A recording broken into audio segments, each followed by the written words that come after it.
Here's your history lesson of the day. What it would be like to be a French soldier in the Grande Armée during the invasion of Russia. Imagine it's that chill morning, and you're not just rolling out of a comfortable bed. Nope. You're opening your eyes to a Russian dawn, the kind that chills your bones and makes your soul shiver. Your comrades? They ain't sipping coffee and laughing. They're part of Napoleon's 130,000-strong Grande Armée, looking just as grim as you feel. With your heart pounding in your chest, you advance with your fellow infantrymen. The Russians await, their line a dark scar on the horizon. As you march, the thunder of the cannons becomes a constant companion, a drumbeat that echoes in your soul.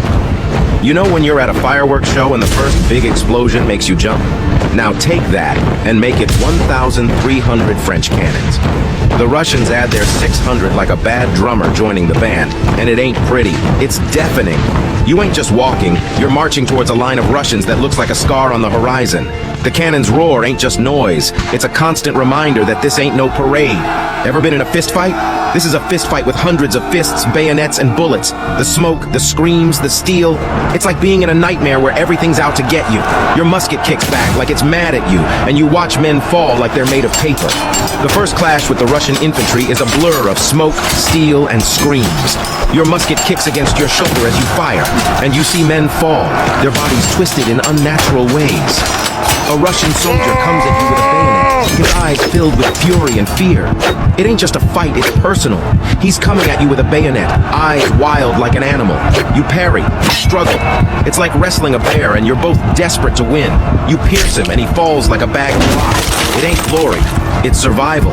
The battle becomes a whirlwind, a dance with death that sweeps you along. You're slashing, shooting, stabbing. It's like being in a blender, only you're the blade. Each face is a memory, each death a scar on your soul. The battle rages around the Raevsky Redoubt, a focal point of violence and valor.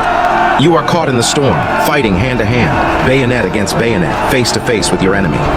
A Russian officer challenges you, his saber's gleaming, yours is warm. It's like a dance-off, only with blades, and the loser doesn't just lose face, he loses life. You cut him down, but victory's bitter, not sweet. The French cavalry charges, and you watch in awe as they sweep across the field. They clash with the Russian cavalry, a ballet of power and grace that takes your breath away. Their courage inspires you, and you fight on, part of this grand and terrible spectacle.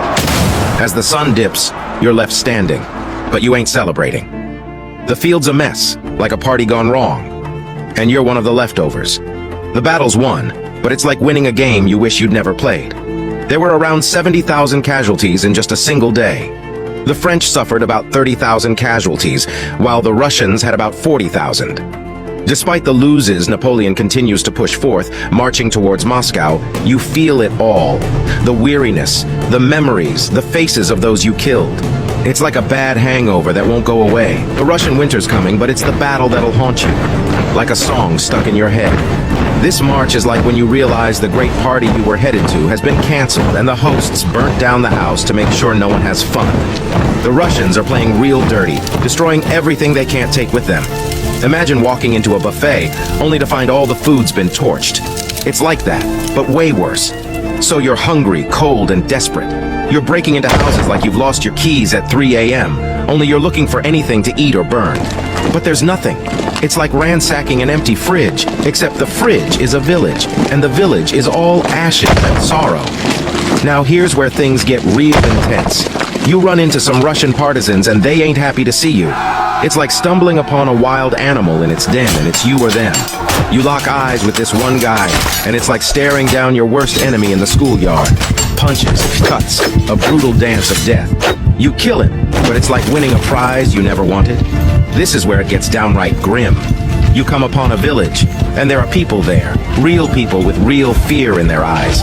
You're doing what you must, but it's like robbing your neighbor's house while they're still home, and you can see them watching you. Those screams, they ain't just echoing in the village, they're echoing in your soul. Finally, you reach Moscow, expecting a bustling city, a prize for your suffering.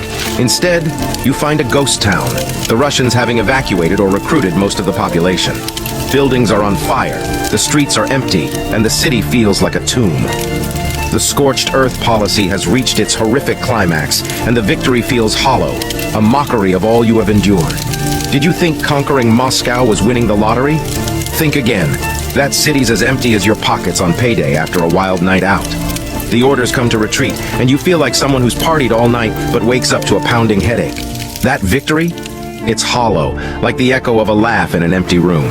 Winter descends with temperatures dropping to minus 30 degrees Celsius, minus 22 degrees Fahrenheit. Your uniform, now tattered, provides little protection. The cold claims thousands, and the remaining soldiers, yourself included, feel its lethal chill in their bones. As the retreat continues, Russian forces harass your flanks. In one brutal engagement with a Cossack, your survival instincts kick in. The relentless clashes result in countless losses on both sides.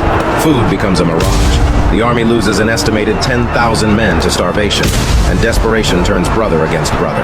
Survival demands unthinkable acts that will haunt you forever. The crossing of the Berezina River becomes a nightmare. Nearly 30,000 men are killed or captured during this chaotic retreat across the treacherous ice. You fight a rearguard action, a brutal dance of violence, and leave behind a part of your soul on that frozen battleground.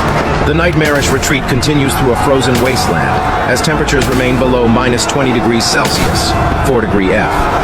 Of the Grande Armée's original strength, only about 27,000 make it back to friendly territory. But you're left with the haunting memories of the 380,000 comrades you lost, the estimated 100,000 Russian casualties, and the countless civilians caught in the crossfire become a burdensome legacy.